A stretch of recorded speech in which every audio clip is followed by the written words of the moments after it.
as you can see here, I've got a selection of containers that I've collected. I very rarely throw anything away because it always can be used for something or other. I find it's quite useful to have a selection of these plastic containers because of course we don't want to throw them all away. And so I'm going to show you just a few things that you can do with these containers and how you can use up your meat trays or fruit trays or even cupcake trays like this. So first of all, we're going to have a look at these two meat trays, and what you need to do, obviously with anything that you're going to sow into or plant into, is that you need to create drainage holes. So I've got a bradawl here, and I just literally put some holes in the bottom here. Just put 4 or 6, because you don't want the little seedlings to actually die off because they're too wet. So that's got holes in the bottom now, and then I would just put the compost in here, sow the seeds on top, and then using another one exactly the same size, I just pop that over the top, and that makes a really good propagator. It's obviously a good idea to put the air holes in the top as well, so you get a bit of air circulation. And with these you would need to take them off on a regular basis because they get steamed up with condensation, and so you just shake the water off like that, and then you put it back over, and Bob's your uncle, there's a recycled propagator, and that can go on your windowsill or in a light area with your seeds. Same thing with this, just a normal meat tray, and again put the drainage holes in the bottom, put compost in, sow your seeds, and cover with another tray. These are yogurt pots. Again, the same thing, can be used for seeds like broad beans or beans, or sweet peas that like to have a long root run before you actually take them out and plant them outside.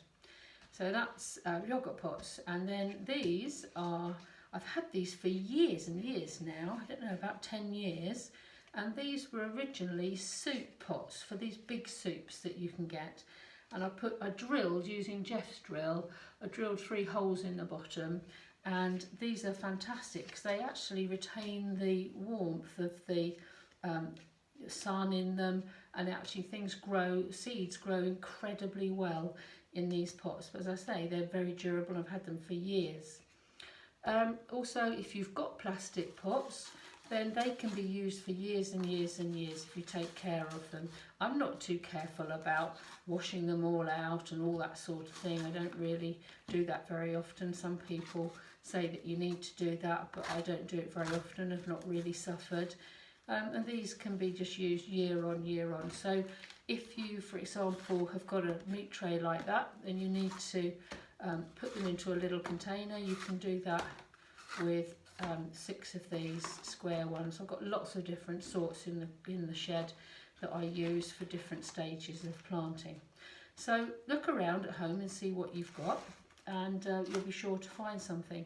Even, as I say, even things like cupcake trays, you could put a little drainage hole in the bottom of that, fill it with compost, and then put little plants in there. Those can all be used.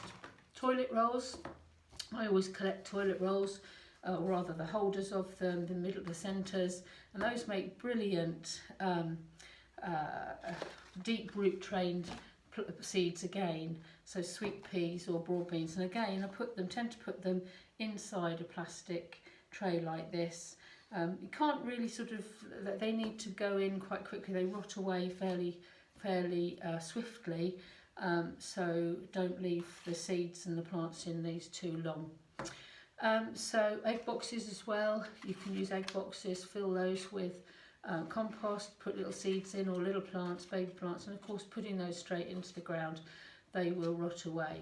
And what about labels? Well, I've used plastic labels years and years and years, used the same labels, but now I've just started thinking, oh yes, I'd like to go over to wooden ones. So these are just ordinary craft lolly sticks, basically, very cheap. I got 200 for a really reasonable price. And the Thoughtful Food Group had somebody make lovely labels for our allotment last year, so those will be used again after I've cleaned them up a little bit. So those are just some of the ways that you can actually use up and recycle items from home, from shopping, that and recycle them into the garden for containers for growing and sowing.